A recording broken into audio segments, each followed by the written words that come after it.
morning. Thanks for visiting the Krasl Art Center. LFG, sorry. So happy to have you all here. My name is Tami Fauver. I'm the Executive Director and Chief Curator. Really great to see you this morning. Thank you for getting up early, and I hope you all got a cup of coffee and some snacks. We're really excited to have artists Sasha Stiles and Nathaniel with us here today. Before we get started with the dialogue, I do just want to give a shout out. We have a great community that supports the arts in Southwest Michigan, and they make these programs and these opportunities possible. So I do want to just give a shout out to our sponsors, our premier sponsors, 98.3 The Coast, the Boulevard Inn and Bistro, which hosted our artists last night, Honor Credit Union, Pella Windows and Doors of Northern Indiana, R&B Capital, Starks Family Funeral Homes, Silver Beach Pizza, Storage in America, Tyler Automotive, the John DeVries Insurance Agency, Krugel Latin CPAs, Tabor Hill Winery and Restaurant. So that's a lot of people that help us. That's why the castle's free to come to, right? That's why you can come here for free. So we're so happy to have you here. If you haven't been here before, we have classrooms upstairs and downstairs. We have a great community of teaching artists here who teach all types of classes. We have Matthew Bizoe in the house, who's our marketing manager back there. And Laura Winkle, who greeted you at the desk, is like the machine behind the whole thing. Like, she installed the exhibit, she made this program happen. Thank you, Laura! All right, so we have in our main galleries The World After Us by Nathaniel Stern. It's on view till April 9th. This is Nathaniel. We'll talk about him more in a moment. You'll hear from him. And in the lab, we have Sasha Stiles. Are you ready for the future? A poetic inquiry. So thank you, Sasha, for coming our way. I'm going to give just a brief introduction of both of them, and then we're going to start chatting. How does that sound? All right. Actually, really shy. I know. Nathaniel never talks, ever. A wallflower. No, just a pretty good. Sasha Stiles is a meta-poet, a literary artist, and an AI researcher. She is one of the top NFT artists to watch in 2023. She is founder of the Verse, and she has spoken at many other prestigious organizations, just as prestigious as the Krasl Art Center, such as Art Basel, the Brooklyn Museum, Digilog Istanbul, Parsons, the New School, the Miami Art Week, Consensus, NFT New York City, NFT London, and now tip of her hat, she's at the Krasl Art Center.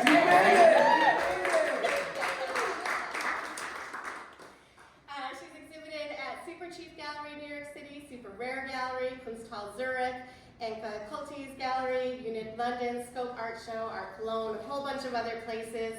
She's the recipient of the Future Art Award, and she's been nominated for the Forward Prize, Pushcart Prize, and Best of the Net, among others. It's not even the whole list. She's kind of badass. And she has her wonderful publication here today, Technology, which she published in 2021. You may find this in our gift shop as well as artworks by Sasha. So, and then there's Nathaniel Stern. So, Nathaniel is Professor of Art and Design, plus Mechanical Engineering at the University of Wisconsin-Milwaukee. He is the Executive Director of Autism Brilliance Lab for Entrepreneurship. He is the affiliated faculty for Northwestern Mutual Data Science Institute, Associate Researcher for the University of Johannesburg. He teaches artists to think like engineers and engineers to think like artists. He practices aesthetic activism. And in 2018, he published Ecological Aesthetics through Dartmouth College Press. He has been featured in Juxtapose magazine, Popular Mechanics, which is my favorite, Wired, many other places. He's given TEDx talks. He's been on the Bad at Sports podcast. If you don't listen to it, it's a pretty fun podcast, as well as the podcast Waiting to Be Signed. So really a great honor to have you here as well, Nathaniel. And he also has his publication, The World After Us, completely sold out. So we're just here to tease you with it. And if you haven't already gone into the galleries, two wonderful, wonderful exhibitions by these artists. So thank you so much for being here. So we're just going to have some dialogue. I have some questions. I'm expecting to go off script, expecting you guys to jump in and ask your questions. It's pretty informal. Can we take a second to thank you and Tami and the Krasl Thank team? you. Larissa, Matt, the Krasl team, you've been absolutely incredibly generous and wonderful to work with and very flexible and collaborative in its process. A shout out to Art Blocks and Club NFT peeps in the house. Jack over there is one of my studio assistants. Yeah.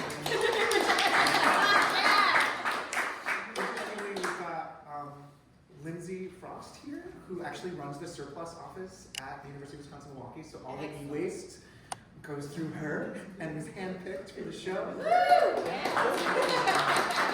And Ian is our new collaborator for the work you'll start to hear about today that Sasha and I are working on. He's a chemist and a physicist and an engineer that recovers metal and works on cyclical economies for waste. Ian has never been here before, and it turns out he's very well aware of LICO, and as a matter of fact, the very instrument that George Krasl innovated. Yes, he owns 2 of them, so he has this interesting link to Krasl Art Center in our history. So, great. Well, let's get started. Let's do Hi, it. everybody. Thank you all for being here. All right, so both of you imagine post-human futures in your work, and we don't talk about the word post-human around here a lot. You know, it's not like part of our daily vocabulary. As Joan would say, she just doesn't get it. I'm going to get it. So she's going to get it today. So could you help us get it? What does post-human futures mean to each of you? Should I start? Yeah. Okay. Well, it's a great question, and I might actually throw in there too. There's another term that I use a lot, kind of in as a corollary to this, but transhumanism is also another term that I use. So maybe I'll talk about transhumanism and then posthumanism. So transhumanism is really this idea that when humans kind of use their technology in ways that are very organic, when they kind of fuse together in certain ways with digital devices, with technological approaches, that they can do more and better than they can alone. So transhumanism is really about this idea of turbocharging the human in a way.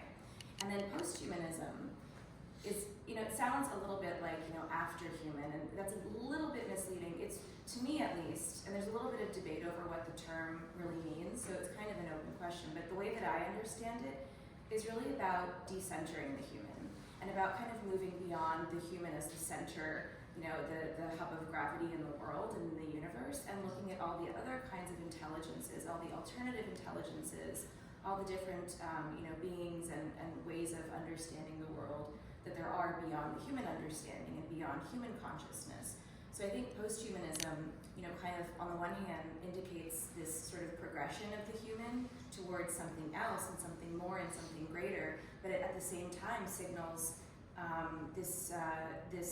this transition from a very anthropocentric mode of existence or of understanding the world, and into a place where, again, the human sort of becomes one of a vast sort of collective of intelligences that comprise consciousness and existence. So I'll start with that and then pass it over to Really great summary. It's interesting because Sasha and I have come to the same place in how we use the term in the day-to-day, but I think our backgrounds with it are very different in that when I began using that term, and I actually had stopped using it until we started working together again because I found it a little jargony. But when I use it, I'm both ironizing and celebrating. And I think digital artists do this very often. They're both making fun of themselves and also celebrating what it is they produce. And I think it's part of that hopeful but also cynical moment that I call myself a romantic cynic. I believe so passionately in the real thing that nothing less will be acceptable. And so one of my favorite books when I was a graduate student is called How We Became Posthuman by a woman by the name of N. Catherine Hales. And it's ironic. She means we're not posthuman and we never shall be, but we've always been posthuman at the same time. In that, we're always more than we already are. We always go beyond the flesh and the skin. If I throw a ball at you, that impact comes from me, even though it's not part of me. All of language, which makes us human, is a technology itself. And so I more often use the term non-human, because to be honest, there's nothing human at the center of the human, right? I'm made up of so many other little beasties. I'm home to other things, and my home is made of many other things. And so, like Sasha, and this is where we come to the same place, to me, I'm interested in ecological forces, in the ways in which everything from language to microbes to stars in a distance to a butterfly flapping its wings in Japan make possible me, this. And what does it mean to make way for every other? What else can this be? What else can this do? What would responsibility in Congress look like if worms were given citizenship? And now that's just a provocation, and it actually comes from Jane Bennett, who wrote a beautiful book called Vibrant Matter, A Political Ecology of Things, which I just told Sasha yesterday she has to read. But I think there's a there. So my background, looking at people like Catherine Hales, looking at people like Jane Bennett, and then also Brian Masumi is a contemporary philosopher who I absolutely adore. And he talks about affect. And affect is like a feeling without a name, ... yet. So like my palms are sweaty, my heart is racing, I have butterflies in my stomach. Am I scared? Is it lust? Am I angry? Your body knows things before you do. Like it's like when you're a kid and like you're in second grade and you look at that person over there and your body feels something and you don't know it's because you hate them or you have a crush on them, right? And so what he says is that affect is autonomous. Like our body is doing things before our mind even knows. So what if we gave way to that? Like, what is problematic about acknowledging emotions and feelings? And how might we empathize with non-humans and what world we make for them? And so I think for me, the post-human, the non-human, ecological, these are things that keep coming up in my work, but I like to apply them to the day-to-day, right? I like to, what does it mean to be generous to my student, to this crowd, to the gas station, to, et cetera, and so forth. What does kindness look like across these spaces where I'm not the center of the universe? Which is hard to believe given how much I can't shut up, but I do try to.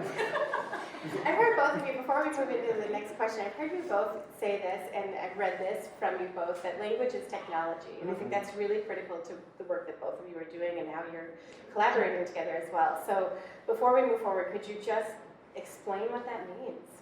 What does it mean when you say language is technology? Sure.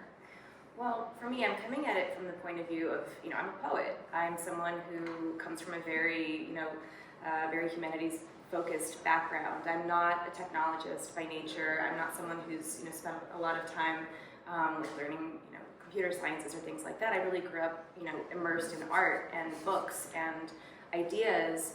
And I think because of that, I was sort of inculcated into this perception that poetry is this very sort of emotional, enigmatic, sort of mysterious force. And that's something that really was, sort of repeated again and again as I studied poetry, all my life. It's something that is, it's something that we consider very, very human because it's tied to emotion, but it's also something that's very different from, from technology as we think of it. So as I started to bring my work as a poet together with my interests in things like artificial intelligence and other kinds of digital technologies, I got a lot of skepticism and a lot of pushback from people who were very confused by my interest in pursuing both poetry and technology.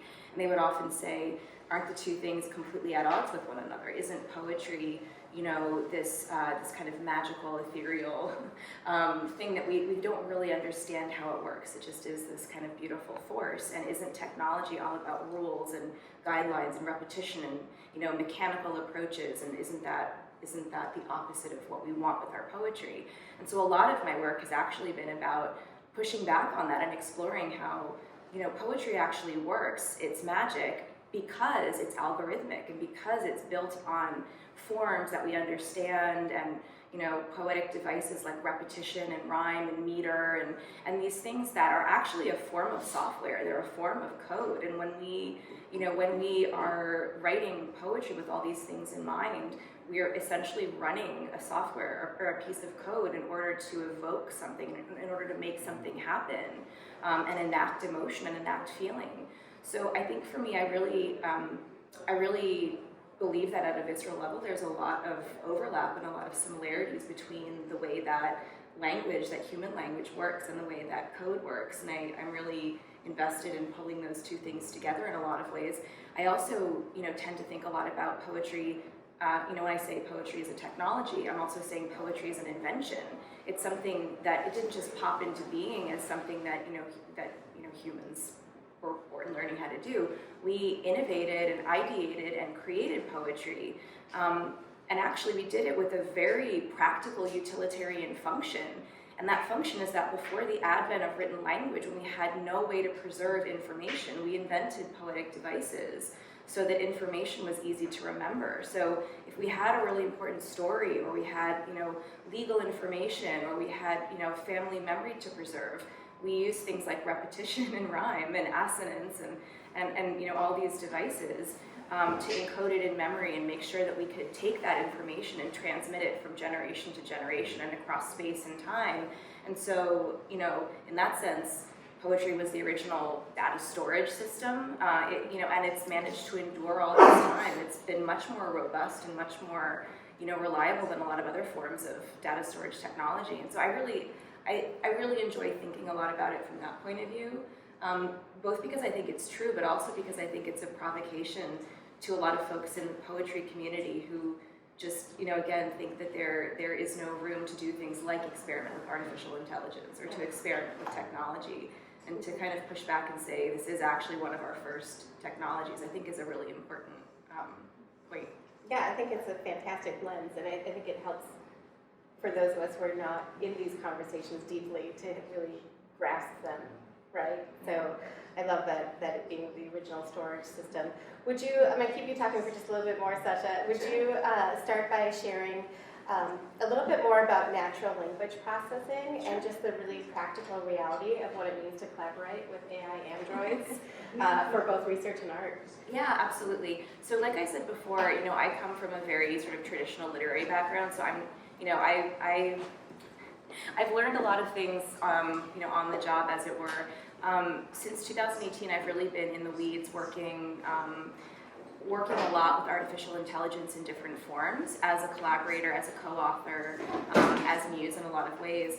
And what I'm really interested in is something called natural language processing, which is a discipline that brings together elements of computer science and AI and linguistics. And so, even for me, as someone who, again, is not necessarily super technical by nature, I find it very interesting as a poet, as a word lover, as someone who just adores playing with language, to think about the way that all these things intersect is extremely interesting to me. So when I started, 5, 6, 7 years ago to read about artificial intelligence systems that are built to enable this thing called natural language processing, I immediately realized this was something that I needed to learn about and to dive into.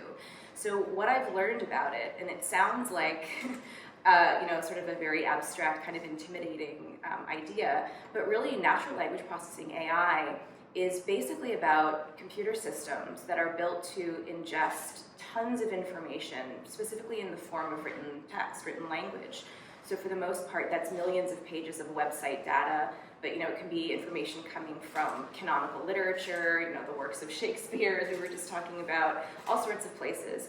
But basically, these systems are built to ingest all this information and then analyze it and look at these examples that it's been given and parse it to understand the fundamental aspects of how humans put language together. So these systems are looking at all these examples and saying, okay, when I see this word, there's a high probability that that word is going to be followed by this word, or that when I see, this kind of a sentence structure, it belongs in this kind of a text. So it's basically using pattern recognition, which is what AI, is all about in a lot of ways, to understand how humans form language. Not in a very dissimilar way to how we learn how to form language. When we're studying grammar and syntax and vocabulary and those things when we're in school, that's kind of the way these systems learn.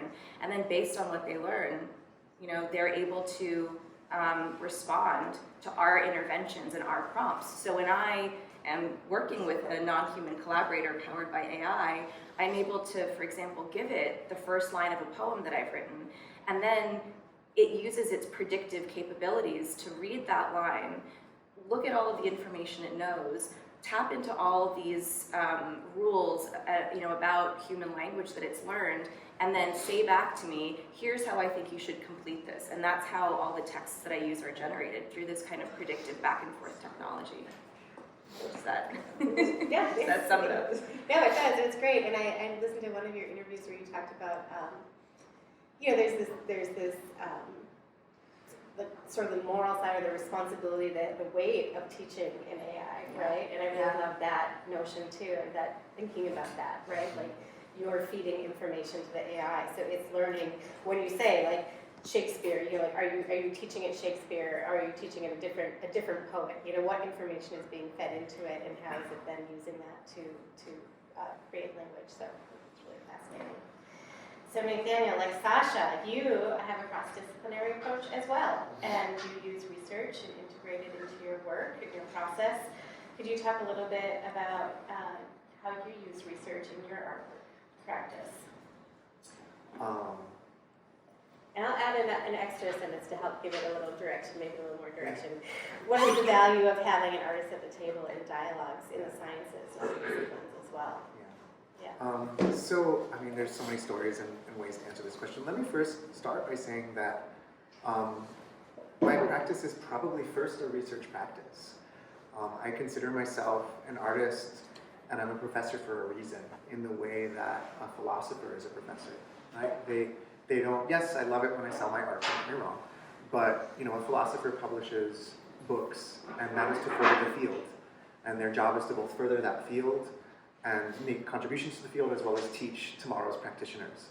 And that's how I see my work as an artist, that I am trying to further ask questions. One of the ways I joke about my practice, and it's true, like I teach in art, I teach in engineering, I run an entrepreneurship program, but I like to joke, designers define problems, engineers solve problems, artists, we create problems. And what I mean by that is we go off the beaten path. We go to places where even the questions can't yet be articulated, much less the solutions to those problems, right? And so I think, to me, the posing of those questions, the framing and amplifying who and how we are, but more importantly, asking how we could be, that is my job as an artist. I think of public speaking, public engagement, teaching, writing, collaborating as all part of my practice. And I like things, I'm interested, I find other people's passions and questions infectious. I try to mirror them back to me. I'm a vampire when it comes to energy. That's why I'm constantly surrounding myself with students and collaborating with them. I think we all have something to contribute and ask if we just trust ourselves that our questions are not stupid. In fact, they're really, really, really smart. And I think that curiosity is precisely why artists are good at the table. I joke that, so I collaborate a lot, not usually as deeply as this wonderful collaboration with Sasha Stiles, but often on teams. And I often joke, like, when an artist asks an engineer to collaborate, what they really mean is, I have this idea, will you build it for me?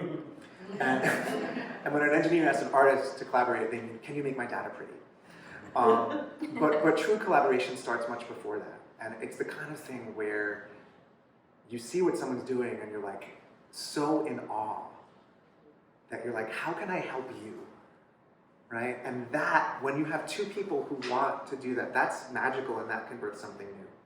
One of my key collaborators on this exhibition is a guy by the name of Lehtinen. He's a soil scientist and one of the foremost experts on pyrolysis, which is a form of carbon sequestration. So it's one of the best ways to remove CO2 from the environment around global warming, but it also gets rid of biomass and bio-waste, and it can be used in soil to fertilize soil, which is where the soil science comes in. So of course I go to him and he uses these machines to age and pyrolyze, and I'm like, hey dude, can we throw some phones in there and see what happens? And he's like, yes, let's! So that's how we aged the phones. We did it in a lab at Cornell University. But what's magical about Johannes, and I'll talk about this in both ways, one is, he says, he was on a panel with Sasha and I, with Sasha and myself, a civil engineer by the name of Konstantin Sobolov, and Johannes at Binghamton, which is the first time Sasha and I met in the last iteration of this show, an old friend of Tami's, is the curator there. And he said, I can tell you how to solve the climate crisis. I know how to solve the climate crisis. We need artists to give us the will. We need you to inspire us to actually do it. We know how to do it. But the other side of it as well is, we're publishing a paper that's coming out in the Leonardo Journal sometime in the next year from MIT Press called Novelty versus Utility, the Problem of the Problem. And what we talk about is like when you are trying to be novel, you can't make something useful. Because if you're trying to make something useful, then you're in a very specific direction. And when you're trying to make something useful, you can't be novel, right? Because you can't break out of that mold. And there's times and places to do each. And his art, we call it the novelty curve, and we made a graph out of it, and it's super fun. We place like engineers versus scientists versus designers versus artists on the curve. But the gist of it is like engineers and scientists are really good at answering questions, and artists are really good at asking them. And we need to train engineers or collaborate across teams in order to ask the best questions. And it's the unpredictable questions that he wants, right? So, I actually built him a question machine where like I made generative software. He gave me like a bunch of predicates and nouns and subjects and verbs, and it spit out 5,000 questions. And he has to sift through it to find even one interesting. But for him, it's worth it because he never would have even thought to ask these questions. We did a workshop at Binghamton where we actually made games like dartboards to make questions and like throwing rings to make questions. And one of the projects Sasha and I are going to work on is we're going to train an AI with natural language processing to ask scientific questions. But then it gets really interesting. It's like, okay, Sasha talked about training it on large amounts of text. You can also train it on small amounts of text. You can also fine tune it on different texts. So what if we train it on all of Johannes's papers around soil science, but then we like inject Shakespeare and say, now ask a Shakespearean soil science question. Now ask a T.H. Eliot civil engineering question, right? Now ask, and so on and so forth. And suddenly, like scientists wouldn't even think to do that. And it's those questions, and even if you think of like the real and imagined stories of the best scientific breakthroughs, most of them were incubated accidents. There were people that worked in a space for years and then suddenly, because they accidentally let mold grow, penicillin existed. And the good artist recognizes when they make a mistake or they fail and they intend something and something else happens, that, oh my God, that's so much better than what I was trying to do, and follows that new direction. A good scientist actually doesn't have the perfect lab conditions because they have to allow for the mistake and the accident to make the discovery. The lab conditions have to be just good enough that when they make an accident, they can replicate it.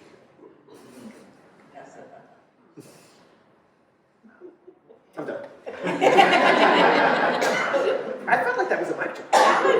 It was. So I was just pausing to let us absorb before I went to I'm so bad at that. I'm always explaining my jokes too. Like, I have 5 kids. So you've heard from both, and you can see different perspectives, different places that you're coming. You can see different personalities. I don't know what you're talking about. So how did you guys come together? Like how did you two connect artistically and creatively with one another? We were fans of each other's work before we met. I actually saw an article about this show when it was in a previous incarnation in Wired magazine, and as I mentioned before, like I've been really interested in doing a lot of research on a lot of kind of speculative future technology. So Wired is one of my go-to resources. So I was flipping through Wired and I encountered The World After Us, and that was, I think it was in 2020. 2020, like yeah.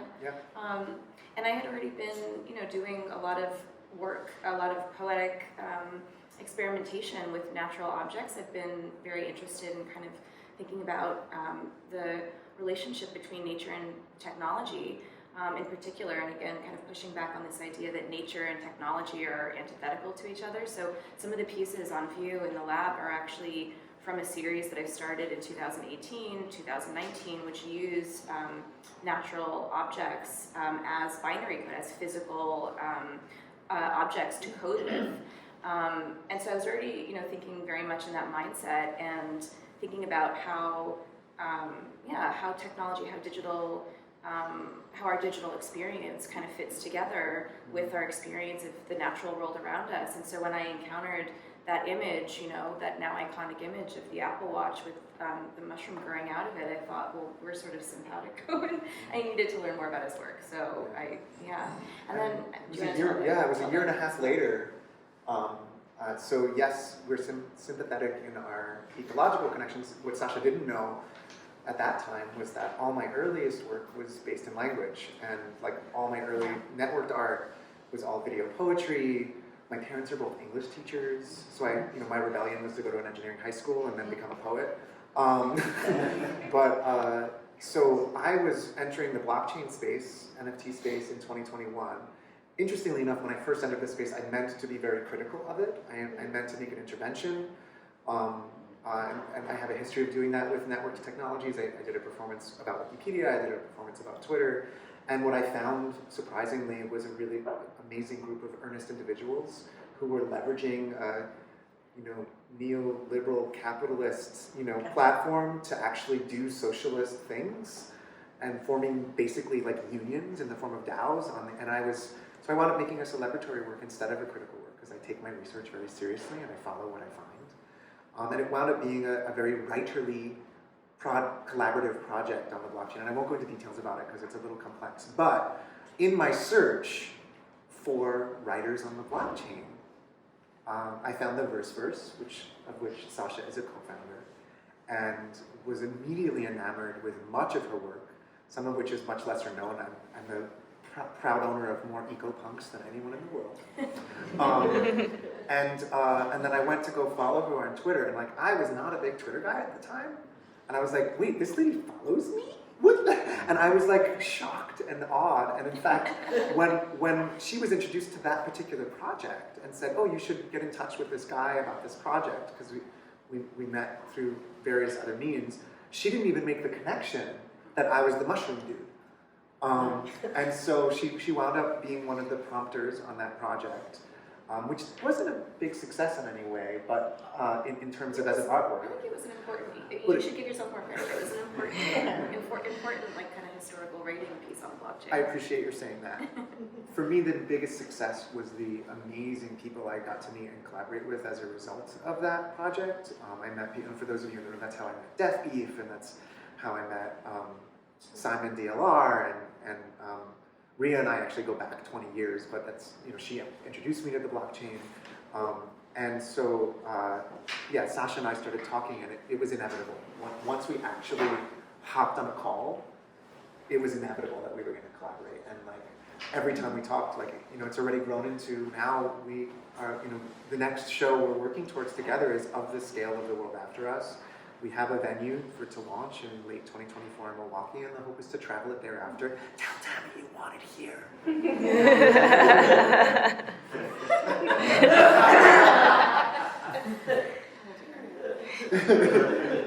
as you can see, Sasha is one of the most incredible people I've ever met. I feel so honored and privileged to work with her.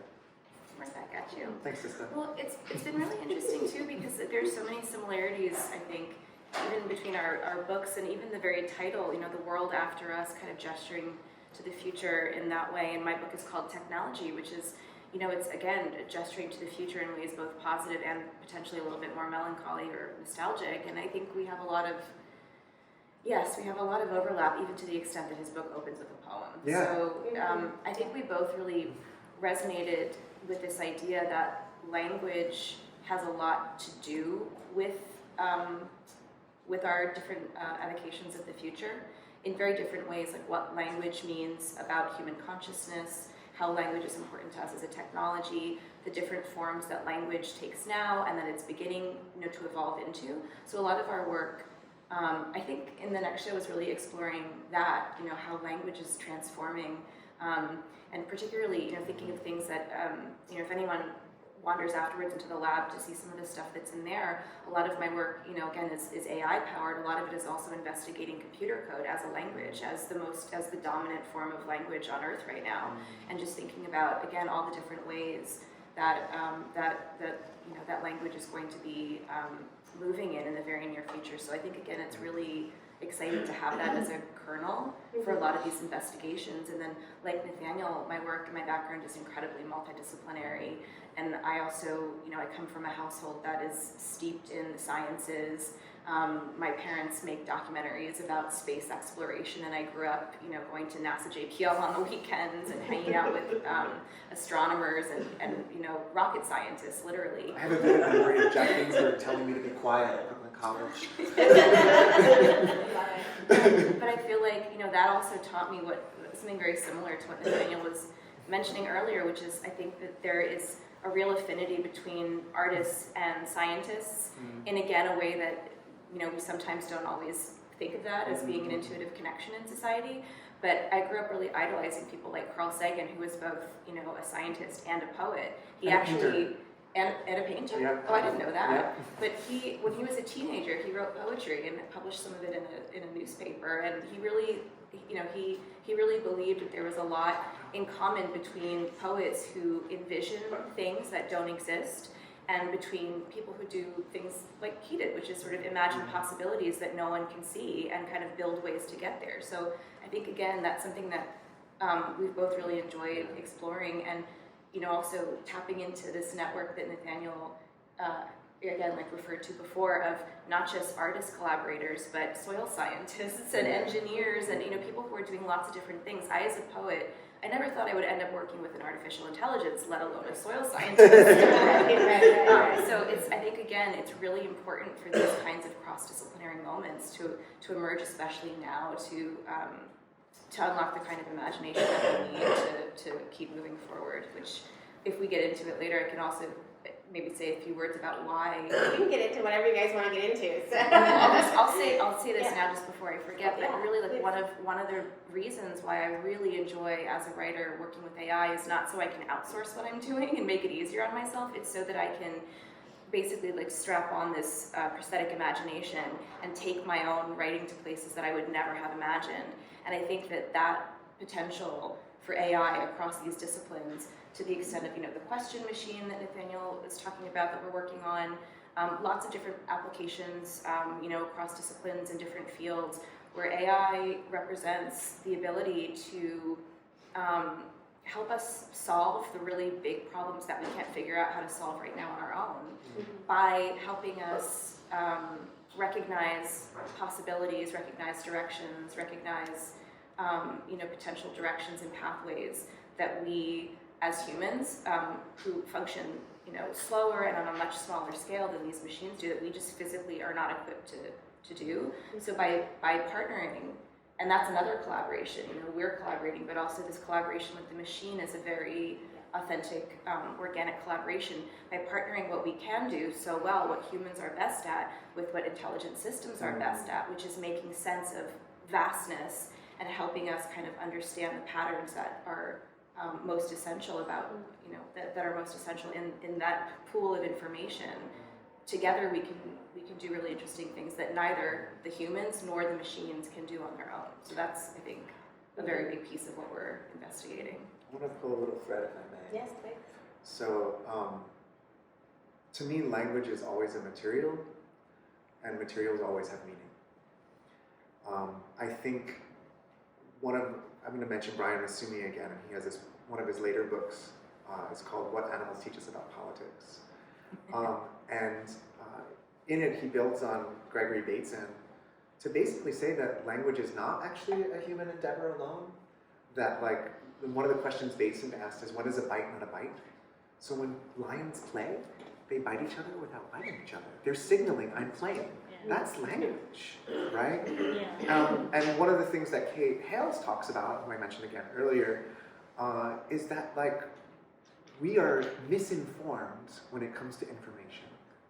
The first thing they teach you in information studies is that data is immaterial, right? Data just gets sent over the internet, it gets sent over the airwaves. False. There is always a physical instantiation of data.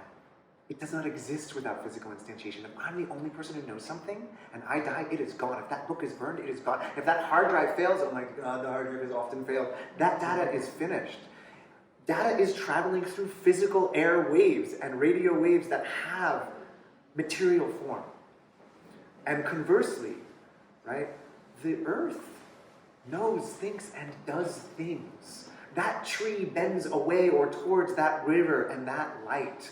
That rock erodes and ripples out and draws and moves and thinks and feels and is, right? And so to me, it's not, I think, therefore I am. It's I am, therefore I think, right? Because a thinking is always a thinking with. There's always this ecological effort. And so for me, playing with someone who values language that much and then also getting to play with materials as language and language as materials. And this is the way I teach. Jack will tell you when I teach creative coding, I teach electronics and sculpture, and then I teach in engineering, product design, and I always say, like, this code is your material, right? This is why artists so often confuse their medium and their discipline, because a printmaker thinks in ink, right? A metalsmith knows how that will form and play and move, and in fact, I think when you work in such a way, and I think this is one of the ways that Sasha works with an AI as an AI artist, is that artists fold in the outside, right? A designer will like come up with a brainstorm 100 ideas, and then only when they run out of ideas do they look at this blue, that light, right, on the desk, and they start folding in the external environment in order to come up and collaborating with their external. When they run out of ideas, that's when they fold in. That's where artists live, right? Art is not design a solution. Art is dump a garbage bag on the table and see what you can make out of it. And that's what, like, Sasha's garbage bag is AI, right? Like, you know? Sorry. It made sense in the moment. It made sense in the moment. That was totally on purpose. That's a good quote. I should use that on my website. Yeah, you should use that. New York Times, Nathaniel says about Sasha Stiles, her garbage bag is AI. Don't you love it? But I think that space of openness and play and infolding as well as unfolding it can be quite magical. It can be quite scary. It's about navigating that ambiguity, but that's where that novelty precisely comes from.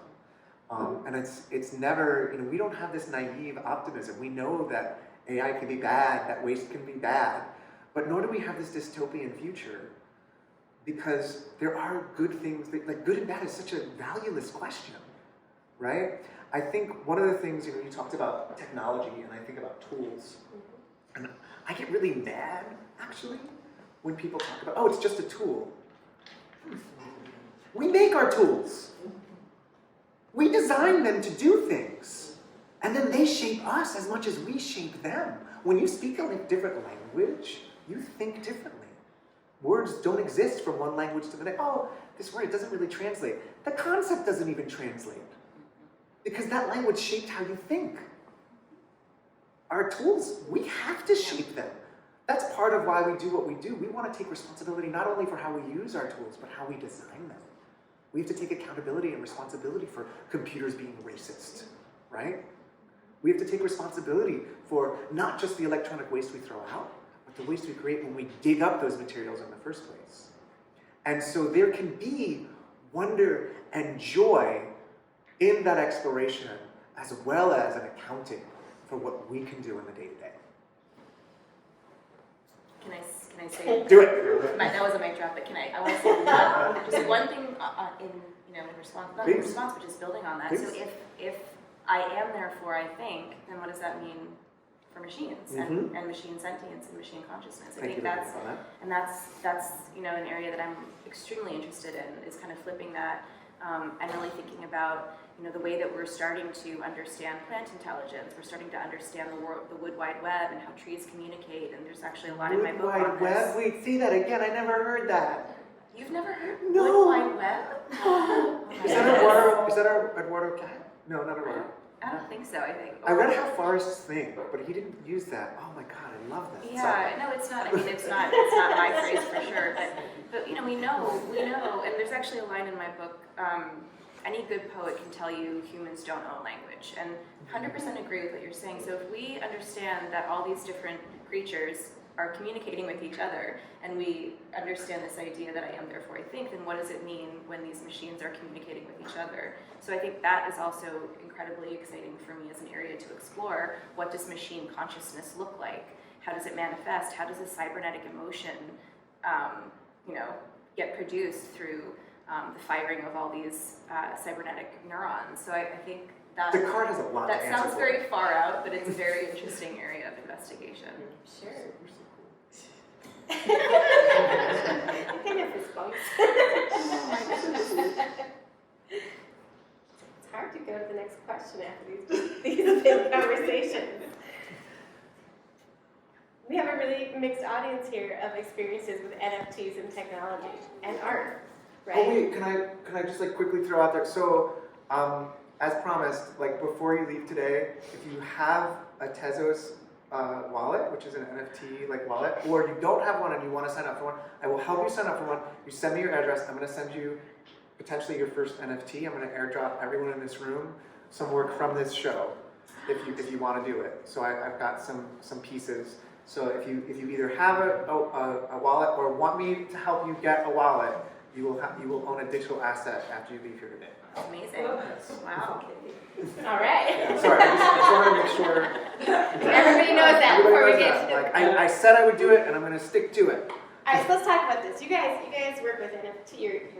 You're in these realms. You're working with NFTs. You're working with AI. You're working with blockchain, Web3.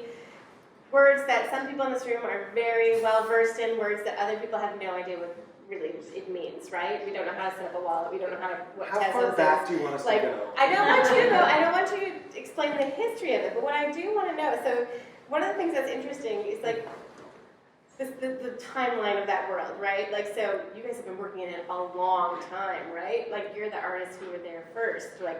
Which is like digital art, 25 years, blockchain. I'm a latecomer to blockchain. All right, yeah, right. So, but let's just talk about like what you have seen, like what are you noticing as these conversations are becoming more prominent? Everybody's talking about AI now and DALL-E 2 and all these different things, and like it's just an increasingly prevalent conversation and dialogue from all different angles. So what do you see that's changed the most, and what are you excited about?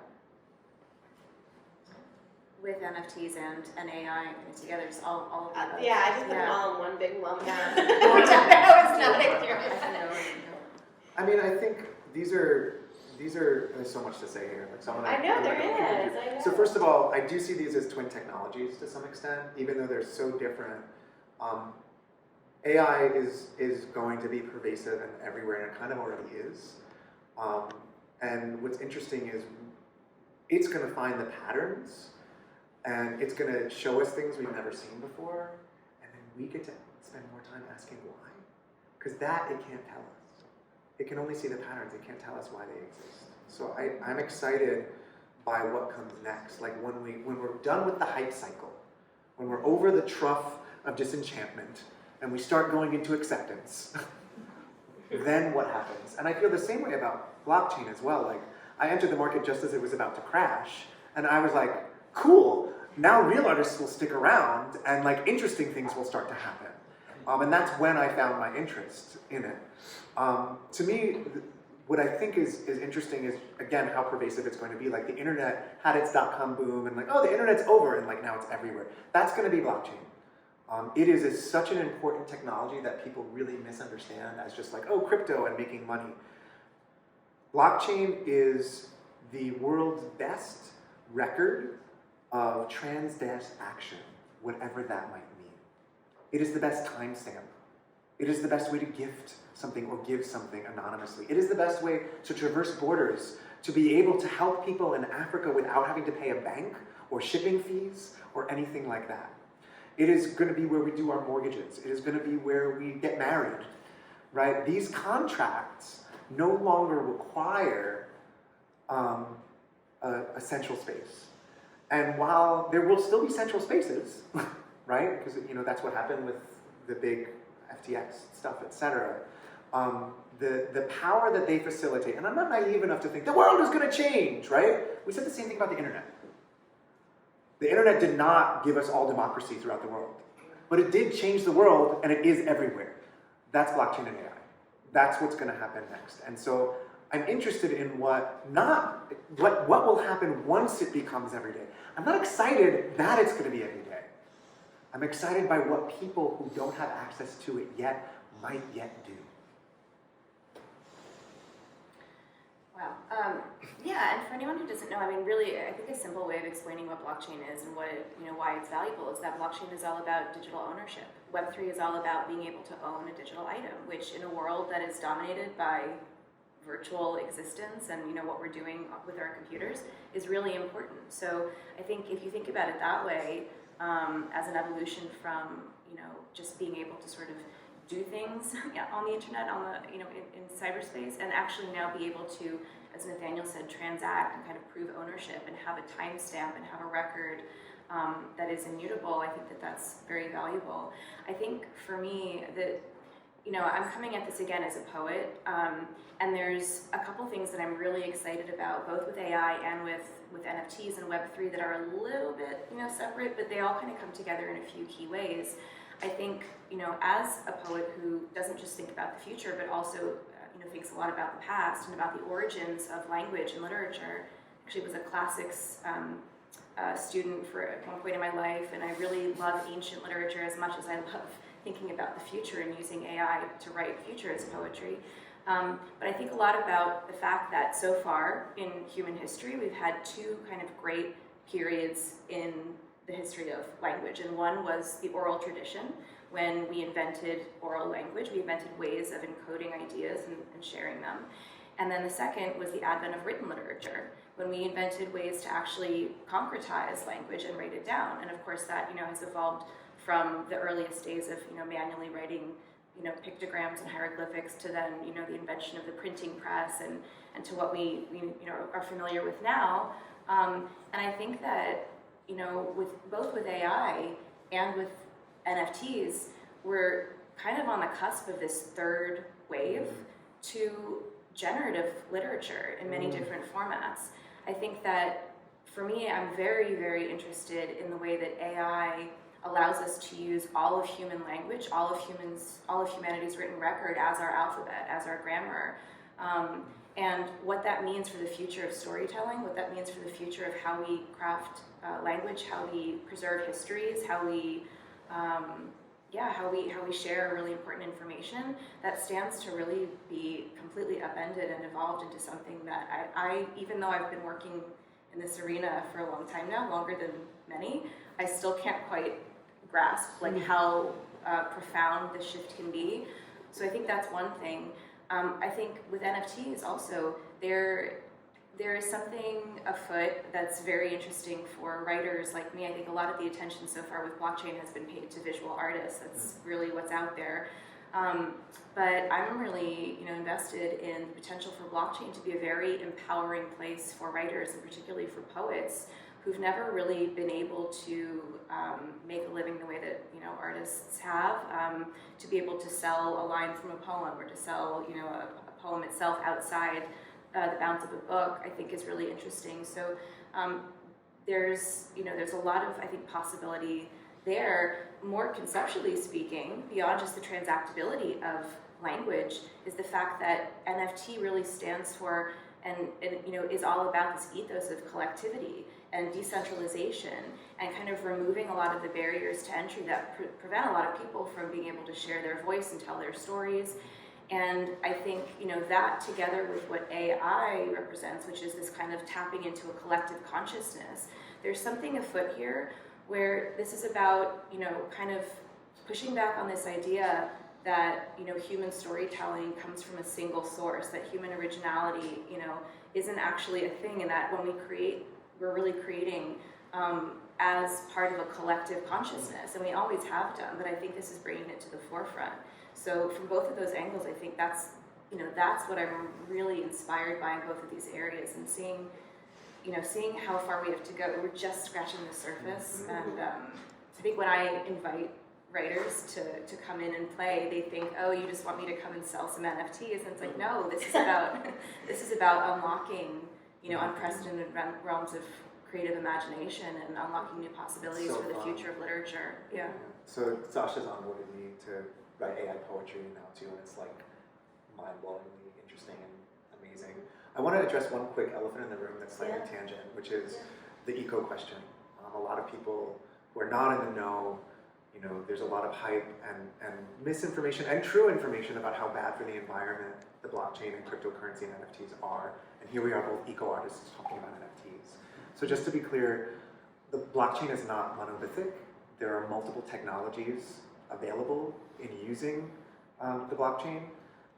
And the ones that Sasha and I use are 99.999% more energy efficient than Bitcoin, which is the one that's bad for the environment. As of September 14th, Ethereum actually switched its technology. That's where most NFTs live. And before that, I mostly worked on Tezos, which was always a green tech. Ethereum has become a green tech. It is now, PayPal uses 25 times more energy than Ethereum does for a transaction. So it's a big important question to address in the room, that it's not one thing. And that as artists, we also make choices, right? So I said most of my work was on Tezos, for example, but even before Ethereum went green, I occasionally would work on Ethereum. Why and how? Because I was using Ethereum to sequester carbon. And I was helping artists on the blockchain who wanted to finally make a living, find a way to give back to the environment, doubly so, and be able to conquer that space and give back and live carbon net zero or even negative in that space. So it's a very complex space and very nuanced, and as with all new technology, that nuance gets completely lost, right? And so I just wanted to like address that elephant really quickly, given that we're both eco-artists. Right, absolutely, great. I love that you both straddle different spheres, the digital, you're in the digital realms, you're doing shows and readings in the metaverse, and that you're also doing shows in galleries. You know, and obviously I run an art gallery. I'm really excited. Thanks for that. Thank you. Yeah. And nice. so we should work together. We should work together. And I'll just say right now, I'd love to work with both of you again. You know, chat about that. But I mean, I love being able to have these dialogues here, being able to talk about these things, being able to show the physical objects that you're creating and putting in gallery spaces. You know, and I love that you work in all these different realms. Like, it's really wonderful. And I think that there's value. Obviously, I'm a little biased, but I think there's value to coming into an art center, coming into a gallery space, removing yourself from the context of sitting in front of your computer screen or your home or your office or wherever it is, and coming into this space to have a different experience. I think it also helps you to open your mind and sort of explore some of these ideas. I really love that you collaborate with the future. You're not just looking at the future, but you're collaborating with it, you're working with it. And I know, I'd love for you guys just to say something about the object that's sitting behind you, because we very intentionally sat in this room, because although we have your works in various galleries, we have this collaborative piece directly behind you. And so maybe you could just tell us a little bit about that and what that's signaling. So, Sasha and I, our next big show, I think I mentioned earlier, is of the scale of the world after us. It's all collaborations.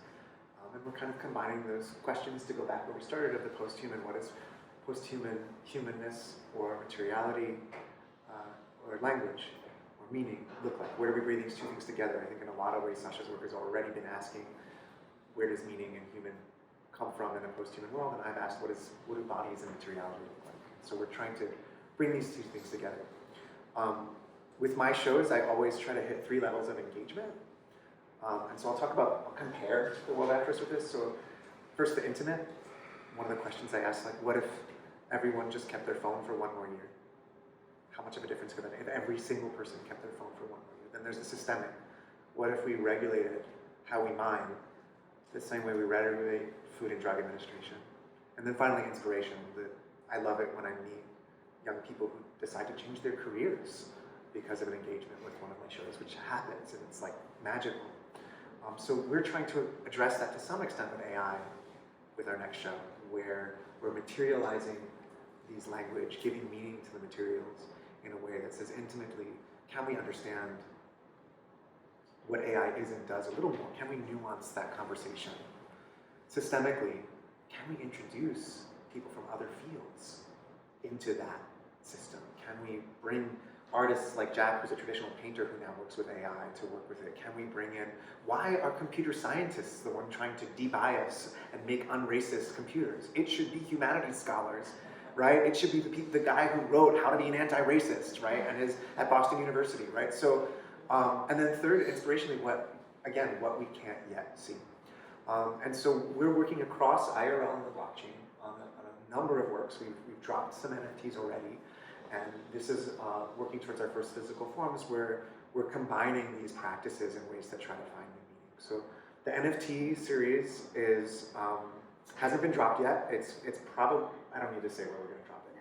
We don't know where we're going to drop it yet, but it's 3 layers of AI. One is the backdrop. One of the things I'm known for historically is I used to take, and I still sometimes take, desktop scanners, make custom battery packs, and go out and traverse the landscape with these battery packs. And so you wind up with these kind of slit scanning images that are of the relation between body technology and landscape. And so I've taken scanners like onto the lakefront for leaves. I've gone scuba diving with scanners. And one of the most well-known works, which was also in Wired, is called Journey of the Midwest, where I scanned a lily pond for 3 days, spent a year editing it. And the final installation is 200 square meters, the same size of the Monet triptych at the Met. And in fact, I follow the same patterns of light that he does within that, and it's all these beautiful kind of melting images. So I asked, with small data, can a computer paint like I scan? And so I trained an AI on hundreds and hundreds of these lily pond scans. And so the background of this, the video playing, is one of the images it output to try and paint like me, scanning like Monet paints.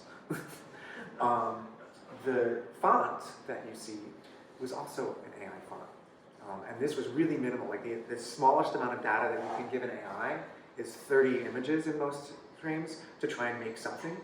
So we only give it 30 uppercase A's, 30 lowercase A's, and so on with each letter, and had it shape a kind of unhinged, weird font.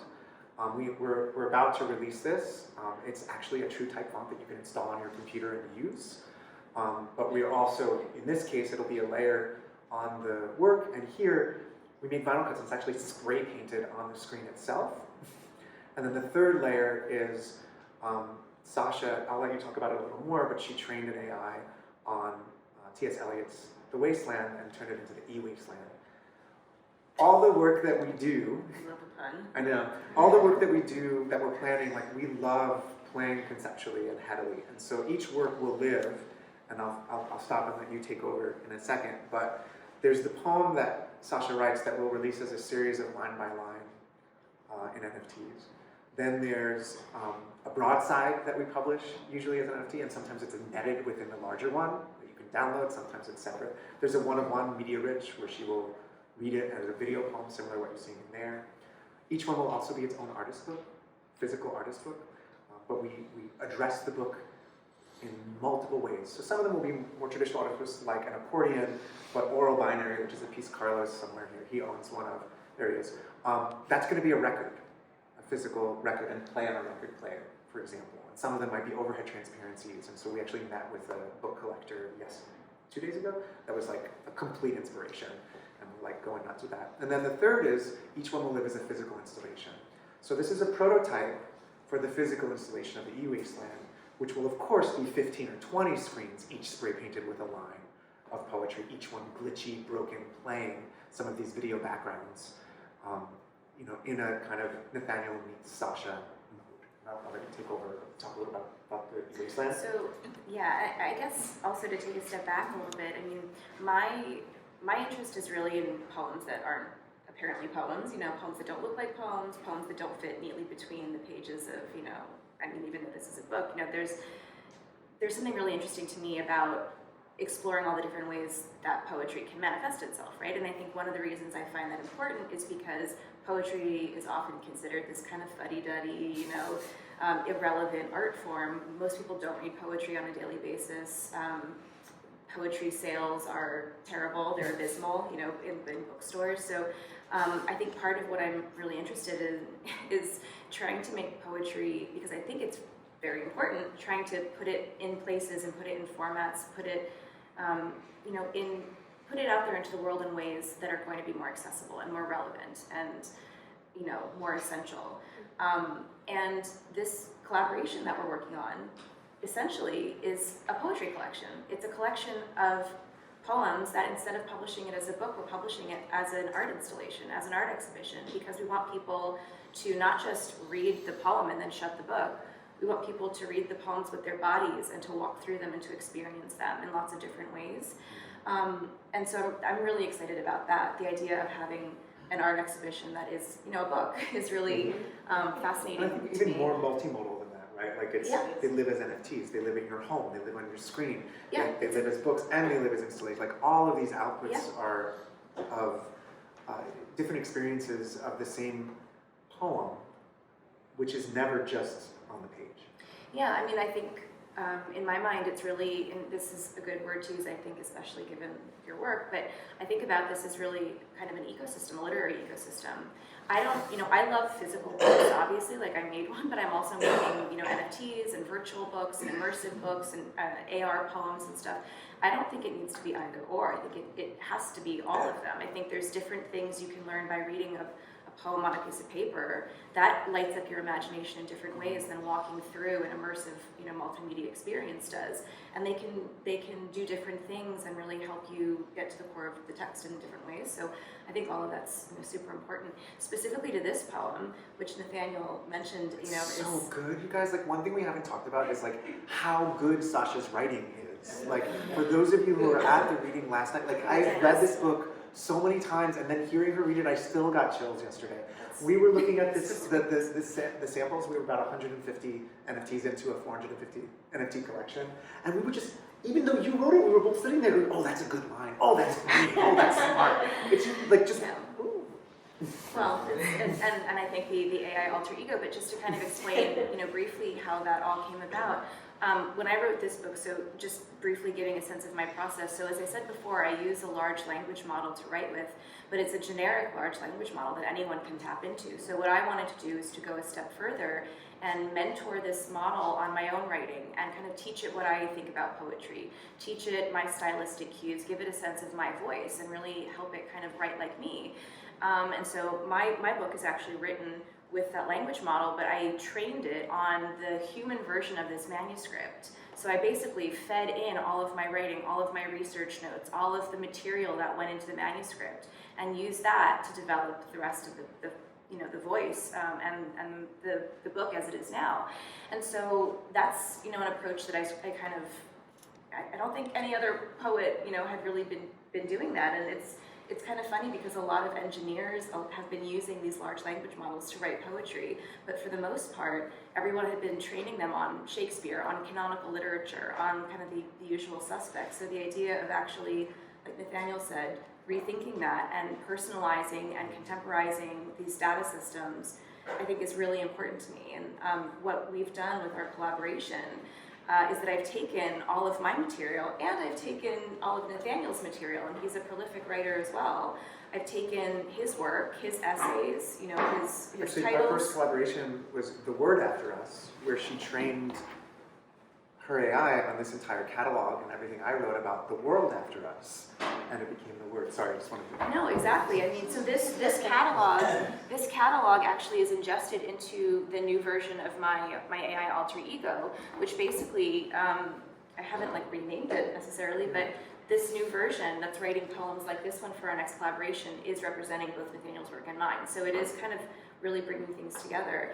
And specifically, again, just one last thing about the T.S. Eliot reference. It's not just a funny pun to invoke the wasteland and call it the e-wasteland, although I do find that amusing. But I adore T.S. Eliot. He's one of my favorite writers for many reasons. But one thing that I especially appreciate about Eliot is that he wrote quite a lot about the idea of the writer as as part of a tradition, as part of a collective of human consciousness and human ideas. There's a wonderful essay, which I'm sure a lot of you know, called Tradition and the Individual Talent, which he wrote, not a poem, but a piece of literary criticism. And in it, he writes that poets should not write as though they're solitary creatures. It's not as though the ideas spring from their brains out of nowhere. Poets should write as though they have all of the history of human literature in their blood and in their bones. And to me, even though he was writing that like 100 years before now, decades prior to even the earliest days of artificial intelligence, that to me is what we're doing with artificial intelligence. So I wanted to invoke Eliot for that reason. And I'm really excited to see how it really is a merger of the world after us, bringing those screens that you can see in that room to life with this post-human poetry. I think has been a really exciting project. We can't wait to share it with everyone. Yeah, it's Excellent. fun to Share share more this with prototype. So everyone, just this times like 15. We look forward to that. Absolutely, I don't mean to say it sounded too sharp. We really look forward to that. It will be amazing. So thank you so much for sharing some of your insights. And I want to open it up to the rest of the room now to give you guys some chances to ask your questions. Yes, I'm not going to pick. It's whoever goes first. This conversation has been amazing. All the sparks are flying. Thank you. And I want to touch again on machine intelligence and consciousness, and maybe this is less of a question and more of a provocation. But as you were speaking to T.S. Eliot's essay, and throughout this talk, really, it reminded me of this line from Rumi that asks, "Who speaks through my mouth?" And I wonder if that is a good framework for understanding how technology and AI can play into this ecological consciousness that keeps occurring in your work in different modalities. Yeah. That's really beautiful. Yeah. I got nothing to add. Yes. Yes. There's something about working with AI that's very oracular, I think, and that kind of goes to that quote in particular. And I think, again, it sounds kind of woo-woo, but it literally is, when you're working with these systems, you are tapping into collective consciousness in a way that what comes out, you could call it like a divination, or you could, there's lots of different terms you could use, but it is representing something essential about humanity. It has to, because all the training material is human. And it's pulling it all together and trying to show us a facet of the human experience that maybe we're not, maybe I, in this corner of the world, don't have direct access to, but because I'm plugging into this universal brain, I am speaking that, it is coming out through my mouth. So I often think of, again, I have kind of invoked the oracle at Delphi and the idea of the Pythia, and thinking back to ancient Greece, where, the idea of visiting oracles wasn't some kind of far out thing.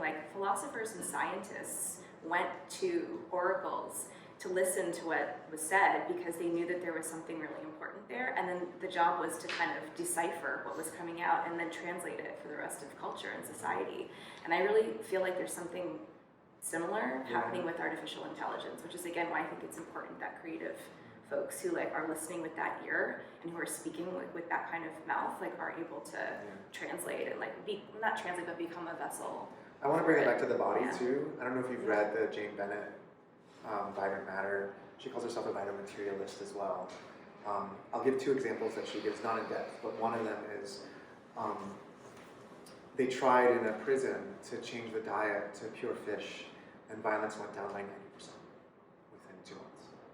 So who speaks? What do you mean by speaking? And what speaks? Right? The food that we ingest, literally. Then she turns also to politics as well. And we talk about the nation state and wars, etc., and how boundaries are drawn, but she actually talks about earthworms and how they decide where the desert ends and soil begins, and that drives those wars and the decisions about geography far more than anything else. And so when I talk about giving worms citizenship, for example, I think who speaks through this mouth? There's the linguistic speaking, but then there's the mouth and the body around it, and what speaking is and does. And so there's so much there, and Bennett, read it. It's from 2010, and it was it changed my life. Definitely. Definitely speaks to also who speaks to my mouth. It's tapping into this consciousness of all beings beyond that, beyond words. This kind of back to the woo-woo. The woo-woo, but it's not woo-woo. It's not woo-woo. It's not woo-woo. I remember talking to a friend of mine. Our concepts and our egos want it to be. And that's Totally, and that's I think again like where we've really had so much fun. Like it's great like continuing the conversation with you on this too, because like I know we have this shared interest. But yeah, like the idea that trees, when the whole wood wide web thing I find fascinating, and I've actually written a lot about it in this book. But the idea that trees actually are they can sense when the inhabitants of the area around them need nutrients, or if there's something that they sense is lacking, trees send down those nutrients, and that's their way of communicating. And it's of course not words, but that's a recognition of a need. It's a communication. It's a response. So I think 100% like that's a very like beautiful statement to encapsulate that. And I think for sure so many examples of that happening in the natural world are really present, again, like in these investigations of what it means then to look at how a machine is communicating, and whether or not it really is right to say this is, there is no emotion, there is no understanding, there is no awareness. So more than 60% of internet data affect, non-human affect. Bennett writes about that a lot.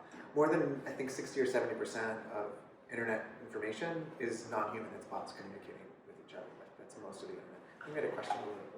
Yeah, first of all, thank you both. It's been really awesome hearing about your practice and your collaboration. I wanted to get your response perhaps to a concern, or perhaps even another elephant in the room when it comes to these new technologies, and that is the concept of privacy.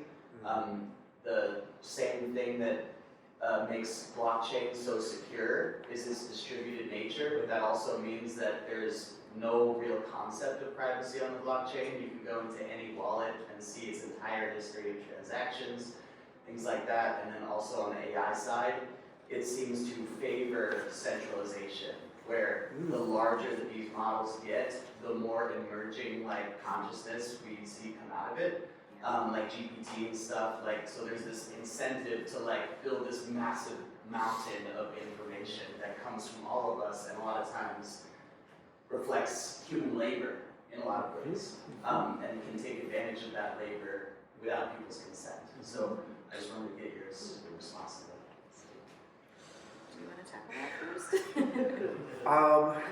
So yes, you're absolutely right. I think that these are some of the problematics and the negative sides of the technology. I don't have a positive side to it.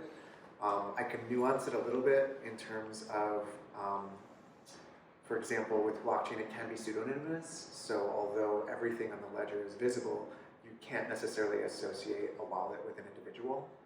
And in fact, even the inventor of blockchain is still, we don't know who he is, right? Or they are, or she is. The pseudonym is male, which is why I said he. I think, I don't think it should be where everything lives, right? And I think even each blockchain has its strength and its weakness, just like, there are multiple different kinds of banks and different kinds of investments. For example, I'm not a big Bitcoin fan because it's terrible for the environment, but it is still the most secure, right? So, but most of us don't need that, but some do. And so maybe that's where it can be useful. I think with AI, I want to differentiate between the technology and the models and how we might use them creatively versus the huge companies that are storing our data and using them to sell more shit to us. And that's not new, right? Google, Facebook, they were all doing that prior to AI. But it's even scarier with AI. And so, there is a positive side to it. Like, I love the fact, to be honest, and I know, like, I'm a good consumer, right? I'm a good shopper. Instagram somehow knows to advertise me things that I never would have thought I wanted, but because I have these similar interests, that I'm like, I buy that shit. I'm like, yeah, send me that. I want that infrared face washer. How did you know I wanted that? And I kind of like it, but it's also, that same power, can evoke people that don't have the money, and can tell us what we already think we know, right? I think this is the hugest problem of our political power. So I'm pro-decentralization and empowerment. I'm also pro-regulation. I actually, and that's something, we tend to separate, we like to pretend that like capitalism and democracy are separate, right? When it suits us, except when it's not. Like for Vietnam, even though they democratically elected a socialist government, we said we were making the world safe for capitalism.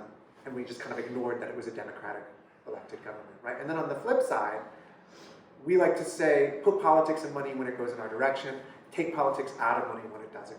Oh, we can't cut the salary of those who work on Wall Street because we won't get the best Wall Street workers, but let's cut the salary of teachers because we don't need the best teachers, we need more teachers, right? So like, it's whatever suits us at a given moment. Should I tell you where my politics lie?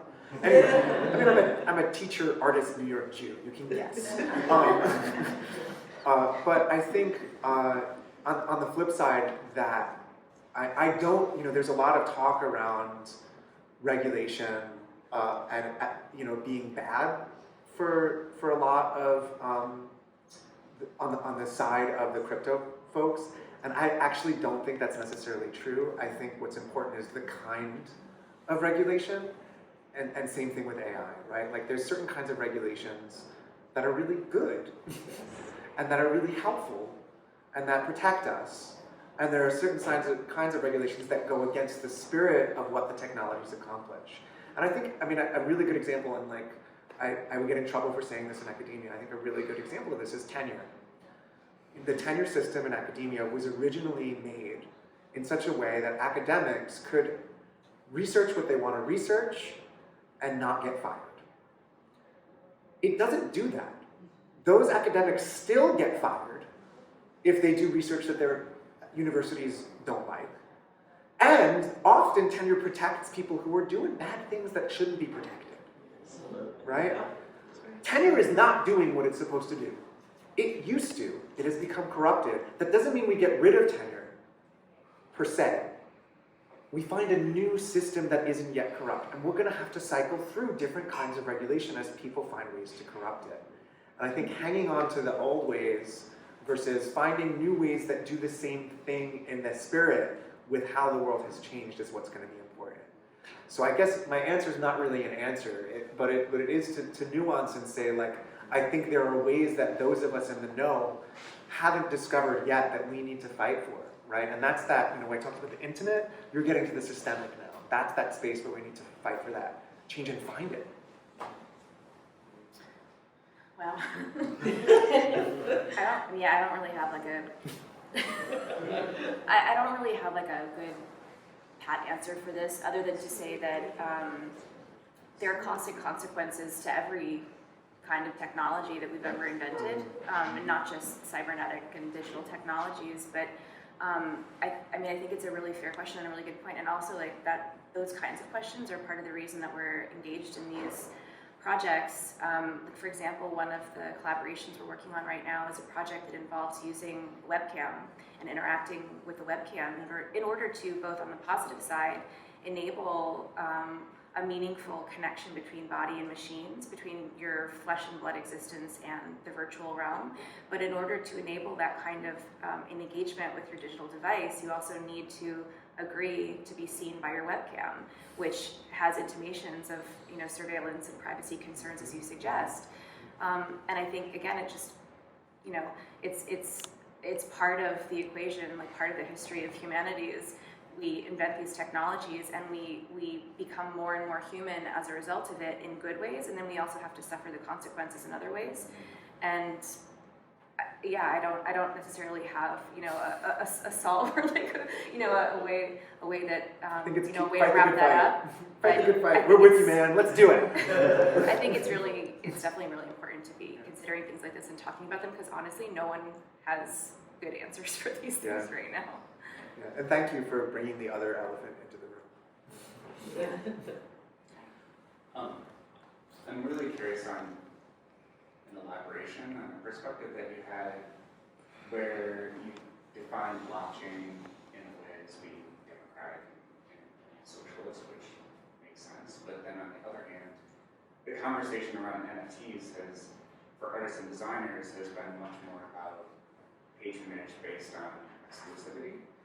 And so I'm curious if you can talk a little bit about what you define as collaboration that results in NFTs, which in itself are sort of taking a ubiquitous digital form and making them finite for one particular person. Yeah, well, that was your definition, right? Was it? Was it? Was it not? So I want to differentiate then the system versus the patronage, I think. To get into an art gallery, to publish a book, to produce an artwork that's seen as valuable and get into those systems that are date kept requires a different kind of work than publishing on the blockchain. And so I think when I think that's part of the democratic space within it, part of the socialist space within it. To me, actually, and I enjoy the NFT world not because of the NFTs, but because of the community around it. And to me, and then also like, yeah, it's nice to finally get paid. Like this year, 2022, first year I had a net positive in my art my entire life. Yeah, right? That's pretty cool. And like, you know, I've been in Wired Magazine, I've been in the Wall Street Journal, I've been in the UK. Again, that wasn't my goal. I saw myself as like a philosopher, as I said earlier, as a researcher, but it's nice to feel valued in the way that most things are easily valued or easily can see value. But to me, the power of the blockchain is more like decentralized autonomous organizations, where suddenly you're using this space that was built on libertarian principles. Like there's no two ways about it. It was about transactions and like creating a currency that was outside the federal government. But on the other hand, then what do you do with that? A DAO is basically a community where you pay dues and vote together on what you want to do with that money. It's a way to make a contract with your peers that says we have a similar vision, and over time that vision might change and we can do things together. To me, that was what blew my mind when I entered this space, was the concept of a DAO, decentralized autonomous organization. And there's multiple versions of that too. And it's more, and granted, well, is it democratic if you need money to join it in the first place? You know, but, we do our best. You know, the first version of the Constitution said you needed to own property to vote. Women couldn't vote, people of color couldn't vote, right? And over time that became better. So one of my favorite DAOs is called Refraction. And yeah, you can buy into the community, but also you can just apply and they'll let you be part of the community. One of the things I love about them, so Malcolm Levy is one of the co-founders. He's been curating digital art for more than 25 years. I appreciate and respect him more than I can say. You know, his vision was, I'm going to continue to curate digital art, and every member is going to share in the profit. So instead of when I sell my art, I get money, whenever art sells in the DAO, everyone gets money. Yeah, well, and speaking of money, so obviously like blockchain is tied together with this term cryptocurrency. As someone who likes playing with language a lot, I think a lot about words like currency. Currency doesn't just mean money, it doesn't just have financial implications, it means, you know, flow, it means power, it means energy, it means kind of this dynamic movement from here to here. And so I think like a lot of, you know, the power and a lot of the excitement about what's happening in the space is taking resources and letting them flow from here to here in a way that we were not able to do in Web 2. And just like a concrete example of that is that before, well, you know, in addition to, you know, making books like this, I make poems like the ones that are in the other room, which are videos, and they have sound and they have spoken word, and they're things that can't be printed. So before I knew anything about NFTs, I was posting them on my Instagram account just because I wanted to share them. And first of all, like I couldn't publish them in a literary journal because they weren't two-dimensional, and you know I wasn't sure what else to do, so I put them on Instagram. And I can, you know, that was something that was fine to share it, but I had no stamp of ownership. They actually became, you know, property of Instagram, and I wasn't able to, you know, prove anything. I wasn't able to kind of retain any sort of, I don't know, you know, right to right to sell them or whatever the case may be. Now in Web3, I can essentially share them in the same way. I can mint them on the blockchain, which is essentially the same as kind of posting and making them public, except that now I can, I have my information stamped immutably into that piece, and then I can also let it flow, and I can send it down the river, and if somebody wants to buy it and send money back my way, they can, and then I can use that money and buy someone else's piece. So I think in that way, I think there's been a lot of, again, like misrepresentation of what's happening in this space, where there's a lot of huge sales and crazy things happening that are life-changing, and people, buying a crypto punk for, $10 million or whatever. And the reality is that it's a way for a lot of people to make a lot of smaller sales very realistically. And I think that actually has just as much potential to be game-changing as some of these very hyped sales, but it doesn't get as much play or airtime. So two points of clarity here too. One, just to build on that. One is neither of us believes blockchain is the answer any more than the internet was. And I don't think blockchain is a socialist technology. I think it's a libertarian technology that many of us have leveraged towards a greater good in other ways. And I think it's our responsibility to try and shape it while we can, rather than just critique it at a distance. And that's part of what we're doing. And as a technology-based artist, I'm fascinated by how we might use that. And the other is that I think that the communities that are formed for us, the best thing that I've got out of blockchain is this collaboration, right? Is the people I've met who want to shape the future. And so I think that's key. And also, building on the DAO concept. So to put it in perspective, Ken Griffin, who owns Citadel, was a big stock market behemoth. He just recently, last summer, won a bid for a copy of the U.S. Constitution, a $42 million bid. Went up against a DAO called the Constitution DAO that really gave him a run for his money. And that's just for that, right? So there's DAOs for all types of things, like communities that sprout up out of any belief, any hobby. So these communities, it gives us a chance to, right now I think there's bringing religion, right? Not a lot of people, religion is kind of falling out in society, in all society. So there seems to be a space, a hole that needs to be filled, that people can unite in. Very Nietzschean. Yeah. And DAOs could do that in many ways. If you look at it, you were saying unions, sprouting off from blockchains and stuff, let's say out clubs, local clubs. It's very similar to DAO. Yeah, I don't think that any of this is so completely new, but rather the translocality of it, that the ability, Sasha, this is only the fourth time we've ever met in person. So that also is kind of facilitating and enabling in an interesting way. So I have a startup company called Ecolabs, and we're leveraging the blockchain to fight climate change. And we're doing it by converting small-scale farmers to regenerative practices. And what we get to do is we get to use, most of the companies that do this, that do carbon capture, they're bad at it, they lie about it a lot. This has been in the news a lot lately, where people not chop down a tree in a golf course that they wouldn't have chopped down anyway, and say that they're saving a ton of carbon by doing that, right? And then the companies that are actually pretty good, companies like Toucan and Nori, what they're doing is they're working with only large-scale farms because they can make a bigger difference. So what about the small-scale farmer? How do we work with them? And that's what my company does. And instead of counting per ton, this guy is converted, so this year you saved 1 ton, next year you saved 1 ton, you pay every time. No, you pay for the conversion and you permanently are sequestering carbon.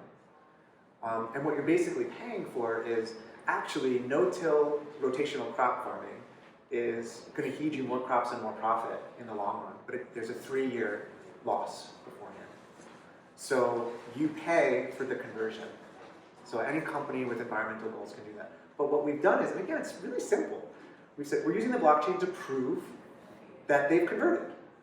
With their cell phone, with GPS data, we put it immutably on the blockchain, and we're using it to pay them. Rather than having to transfer through banks, who take a cut everywhere, we're using the blockchain to pay them the money that they need in order to do it. And so it's a really simple idea. It's not cutting edge, but it has the potential to make a huge impact because the majority of farming in the world is still small scale. It's not large scale. And the majority of it can make a difference in climate action. And so like you wouldn't think, oh, Bitcoin, let's save the planet. That's like the exact opposite of what most people think. And yet, how we might leverage this is pretty much, and we just got a National Science Foundation grant to continue our work. It's very exciting. Yeah. Thank you so much. Again.